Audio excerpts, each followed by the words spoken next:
On m'a appris à lire, alors j'ai lu. On m'a appris à croire, alors j'ai aussi appris à poser des questions.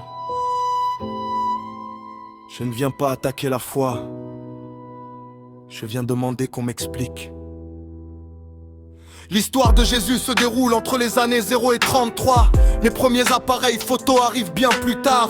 Alors d'où viennent toutes ces représentations de Jésus, de Moïse et des autres personnages bibliques? Je me pose la question. Ézéchiel 33, 11 dit: je ne désire pas la mort du méchant, mais qu'il change de conduite et qu'il vive.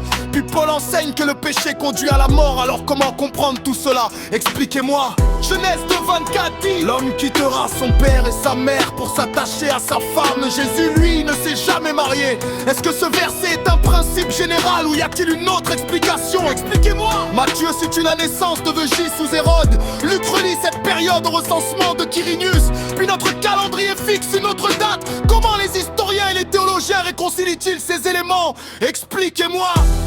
Je ne suis pas contre la foi, je cherche seulement à comprendre. Si la vérité est solide, elle n'a pas peur des questions. Expliquez-moi. Ouvrons les Écritures. Expliquez-moi. Je veux comprendre avant de conclure. Luc 24 dit que le tombeau était vide. Alors comment comprendre le sacrifice, la résurrection et leur signification? Je cherche à saisir le sens profond. Expliquez-moi. Dieu est présenté comme omniscient. Alors comment comprendre l'origine de Satan, sa révolte et le plan du salut? Je ne prétends pas avoir la réponse, je cherche seulement à comprendre. Si Jésus est mort pour nos péchés, pourquoi revient-il encore comme juge? Comment justice et grâce s'accordent-elles? Expliquez-moi. 2 Samuel 24 dit que l'Éternel excita David à faire le recensement. 1 Chronique 21 dit que Satan excita David. Comment ces deux passages s'articulent-ils? Expliquez-moi. Matthieu me dit comme mon petit sapin. Mon Dieu, pourquoi m'as-tu abandonné? Luc 23, 46 rapport. Père, je remets mon esprit entre tes mains. Jean 6, 30 rapport. Tout est accompli. Chaque évangile retient des paroles différentes. Comment comprendre ces différences? Expliquez-moi. Matthieu 1 présente Joseph comme fils de Jacob. Luc 3 le présente comme fils d'Élie.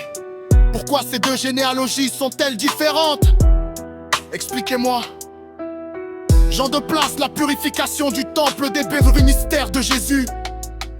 Les évangiles synoptiques la situent à la fin. S'agit-il de deux événements ou d'un choix narratif? Expliquez-moi. Oh mon Dieu, dit.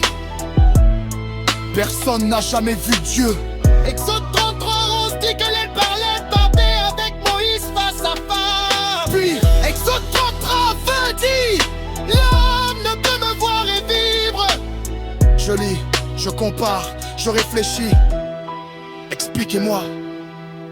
Ephésiens 2, 8, 9 dit que le salut est par la grâce, par la foi et non par les œuvres. Jacques 2, 24 insiste sur l'importance des œuvres avec la foi. Comment ces deux enseignements se complètent-ils?